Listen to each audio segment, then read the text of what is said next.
মানুষ তো তাকেই সমর্থন করে যাকে সে দেখে যে এই লোক আমার পক্ষে কথা বলতেছে। এভাবেই তো অনেক ছাত্র নেতা তৈরি হয়েছে, এভাবে অনেক রাজনৈতিক নেতা তৈরি হয়েছে। এভাবে না যে মানুষ দেখছে এই যে আমার জন্য জেলে গেছে, আমার জন্য মাইর খাইছে, দ্রব্যমূল্য নিয়ে কাজ করবেন না, এটা আপনি কেন করবেন? এটা হইল না, আপনি মানহাজ থেকে বিচ্যুত হয়ে গেছেন বা এরকম কোন একটা, আমরা নেতিবাচক ভাবে দেখি। আম্বিয়া কেরাম আলাইহিমুস সালাতু ওয়াস সালামও তো তাদের সমাজের বিভিন্ন সমস্যা নিয়ে কথা বলছেন। লূত আলাইহিস সালাম তার সমাজের যেই কম ঈমান আনেন নাই তাদেরকে বলছেন না যে তোমরা এই ফাহিশাত থেকে সরে আসো। শুআয়ব আলাইহিস সালাম বলছেন না যে তোমরা এই ওজনে কম দিও না, বলছেন তো। আমাদের সব মেসেজিং, আমাদের সব কাজ নিজেদেরকে নিয়ে। আমি যখন কথা বলি নিজেদের ইস্যুটা নিয়ে কথা বলি, আমি যখন ব্যাখ্যা করি নিজেদের বোঝার মতো ব্যাখ্যা করি, মানুষকে আমি বোঝানোর চেষ্টা করি না। কিন্তু মানুষ যখন বোঝে না আমি মানুষকে আবার দোষ দিই। তৌহিদি জনতার বা ইসলামপন্থীদের আমার মতে অনেক বড় বড় কিছু দুর্বলতা আছে। প্রথম দুর্বলতা হলো যে সে, যেমন আপনি বলছেন যে যখন কোনো একটা জিনিস প্রয়োজন হয় এই তৌহিদি জনতার নামে, বাট এটা কি আসলে সঠিক কিনা? ধরেন বাংলাদেশের মানুষ তো অনেক ধরনের প্রয়োজন আছে, যেমন দ্রব্যমূল্য তার একটা প্রয়োজন, বিচার হয় না, ধর্ষণের বিচার হয় না, এটা তার একটা প্রয়োজন, চাঁদাবাজি এটা তার একটা প্রয়োজন, এগুলো তো তার প্রয়োজন নাকি না? এগুলো তার প্রয়োজন। এবং আমরা বলি যে ইসলাম কি পূর্ণাঙ্গ জীবন বিধান, তাহলে এগুলো পূর্ণাঙ্গ জীবন বিধানতে আছে নাকি না? আছে। এগুলোতে কি আপনি তৌহিদি জনতা নামে? তৌহিদি জনতা বাদ দেন, সামগ্রিক ইসলামপন্থী অংশটা কি এটার জন্য নামে? কখনো দেখছেন আপনারা? না। তৌহিদি জনতা বা ইসলামপন্থী জনগণের বাংলাদেশে কোনো হিস্ট্রি আছে কোনো জাতীয় আন্দোলন করার, মানে এককভাবে জাতীয় আন্দোলন শুরু করার? আছে। সেগুলো কি? তসলিমা নাসরিনকে বহিষ্কার করা, বাবরি মসজিদ, সিডো সনদ, 2013 সাল মোদি বিরোধী আন্দোলন। তো এগুলো তো স্পেসিফিক কিছু আন্দোলন যেটা খাস দিনই ইস্যু বলা যেতে পারে। এর বাইরে তো আরও অনেক কিছু আছে না মানুষের জীবনে। তো তাকে, মানুষ তো তাকেই সমর্থন করে যাকে সে দেখে যে এই লোক আমার পক্ষে কথা বলতেছে, রাইট? এভাবেই তো অনেক ছাত্র নেতা তৈরি হয়েছে, এভাবে অনেক রাজনৈতিক নেতা তৈরি হয়েছে। এভাবে না যে মানুষ দেখছে এই যে আমার জন্য জেলে গেছে, আমার জন্য মাইর খাইছে, ঠিক আছে লোকটা ভালো। এই তো বাস্তব তো এটাই, মানুষ সেই লোকটাকেই সমর্থন করে বা তার পিছে যায় যাকে সে দেখে তার পক্ষে কথা বলতেছে, তার পক্ষে দাঁড়াইতেছে, তার হয়ে কাজ করতেছে। তো এই কাজটা তো আমরা করি না, মানে আমার এটা আমি দেখি নাই, বরং আমরা এগুলোকে নেগেটিভ মনে করি। যে আপনি মনে করেন দ্রব্যমূল্য নিয়ে কাজ করবেন না, এটা আপনি কেন করবেন? এটা হইল না, আপনি মানহাজ থেকে বিচ্যুত হয়ে গেছেন বা এরকম কোনো একটা, আমরা নেতিবাচকভাবে দেখি।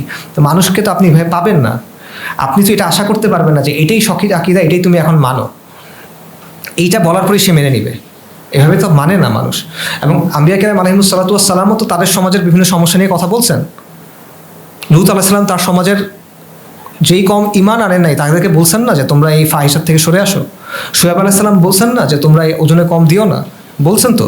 তো ওগুলো তো তাওহীদের ইস্যু না, তাওহীদের কথা বলছেন, অবশ্যই বলছেন, এগুলো তো বলছেন।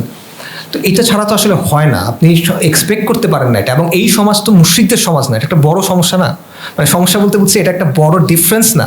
মানে মুশরিককে গিয়ে যেভাবে আপনি বলতে পারছেন যে ঈমান আনো তারপরে বাকি সব কথা, এ তো মুসলিম, কেউ তো তাদেরকে ম্যাচ তাকফির করতে পারতেছে না, তাই না? এটা তো করার সুযোগ নাই যে এরা সবাই মুশরিক, এটা বলার সুযোগ নেই। তো এটা একটা বড় সমস্যা তৌহিদি জনতার। দ্বিতীয় একটা সমস্যা আমি বলবো, আবার তৌহিদি জনতা বোঝাতে আমি ইসলামপন্থীদেরকে ওভারঅল বোঝাচ্ছি, ইসলামপন্থীরা ওভারঅল সমাজকে বোঝার চেষ্টা করে না।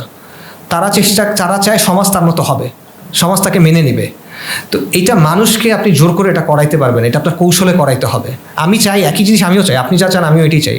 বাকি এটা আমি বাস্তববাদী এখানে, যে আপনি তাকে বললে এই তুই এখন এই করবি না, সে মানবে না। আপনার ওই শক্তি নাই, আপনার সুলতা নাই, আপনি দুর্বলতার অবস্থায় শক্তিমত্তার অবস্থার রীতি প্রয়োগ করতেছেন, এটা ভুল। তারপর তৌহিদি জনতা মানুষের সামনে নিজের যে চেহারাটা তৈরি করতেছে সেটাও কেমন। এখানে মিডিয়ার অনেক প্রোপাগান্ডা আছে, এটা সত্য। মিডিয়া আপনার সবচেয়ে ভালো কাজের মধ্যে একটা খারাপ জিনিসকে প্রেজেন্ট করবে, এটা সত্য।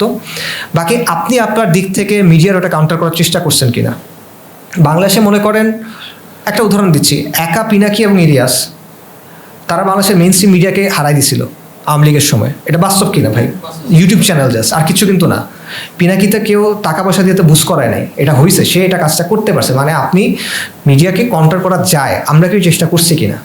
আমরা করি নাই। আমাদের সব মেসেজিং, আমাদের সব কাজ মানে ইনওয়ার্ড, নিজেদেরকে নিয়ে।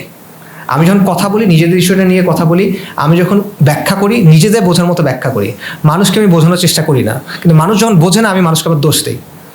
তো এটা তো আসলে খুব একটা বাস্তবসম্মত না। পাশাপাশি আমাদের নিজেদের কিছু বিহেভিয়ার আছে যেগুলো আপনি দেখবেন যে আসলে বাস্তবসম্মত না। যেমন মনে করেন হাদি মারা যাওয়ার পরে প্রথম আলোতে অ্যাটাক করা। আমি পার্সোনালি ওই সময় অনেককে জিজ্ঞেস করছি যে ভাই আপনারা এটা সাপোর্ট করতেছেন, এটা লজিকটা কি আমার একটু বুঝায় বলেন। মানে আপনি ঠিক আছে, আপনি এটা হইলে আপনার ভাল লাগবে, বুঝলাম, বাকি এটা আপনি কিভাবে ব্যাখ্যা করবেন, মানে হাদির সাথে এর সম্পর্কটা কোথায় আসলে, এটা কিন্তু নাই, চিন্তা নাই, কিন্তু এটা করতে হবে।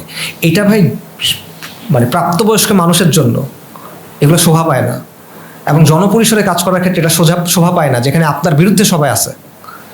তারপর মনে করেন আমাদের এখানে যে প্রবলেমগুলো মিডিয়া বারবার তুলে তুলে আনতেছে, আপনি এগুলো নিয়ে কাজ করতেছেন না কিছু, সেটা মাদ্রাসার ঘটনা হোক, মহিলা মাদ্রাসার ঘটনা হোক, এই হালালা সেন্টার হোক, এই কি জানি মাস্টার কলোনি হোক, এগুলো নিয়ে কথা তো বলতেছে, আমি হাসতেছেন, কিন্তু সমাজ তো এটা দেখতেছে, সমাজ কিন্তু একটা পারসেপশন তৈরি করতেছে আপনার ব্যাপারে, তাই না? তো সে আপনার কাছ থেকে কেন নিবে? তার বিষয়ে আপনি কথা বলেন না, তার মতো করে আপনি কথা বলেন না, আপনি প্রয়োজনের সময় তার কাছে যাচ্ছেন, আবার সে দেখতেছে আপনার ব্যাপারে এইটা, তার জায়গা থেকে একটু চিন্তা করেন। তো এইটা বিশাল একটা আলোচনা, বাট আমার কাছে মনে হয় যে আমাদের ওভারঅল অ্যাপ্রোচটা চেঞ্জ করা উচিত সমাজের প্রতি এইটা। সো যারা সফল হয়, যেমন ধরেন তাবলিগ জামা কিন্তু সমাজের সাথে মেলার ক্ষেত্রে মোটামুটি সফল, অন্যদের অনেকের চেয়ে। কেন সফল তারা? এটা একটু চিন্তা করেন, তারা কেন সফল? ইংরেজি ইন্টারনেট যখন ব্যাপকভাবে ইউজ করা শুরু করলো, তখন আমেরিকান বা ব্রিটিশ ইংরেজি ভাষী যেসব দায়ী আছেন, তারা কিন্তু সমাজের একটা অংশকে বেশ ভালোভাবে প্রভাবিত করতে পারলো। এটা কেন করতে পারলো? সালাফি যে দাওয়াটা ছিল, তারা কিন্তু একটা অংশকে প্রভাবিত করতে পারলো সমাজের শিক্ষিতদের মধ্যে। কেন ছিল? এটা হিসাব করেন, আপনি তার সাথে একমত হওয়ার দরকার নেই, আপনি স্টাডি করেন, এটা আমি বলতেছি।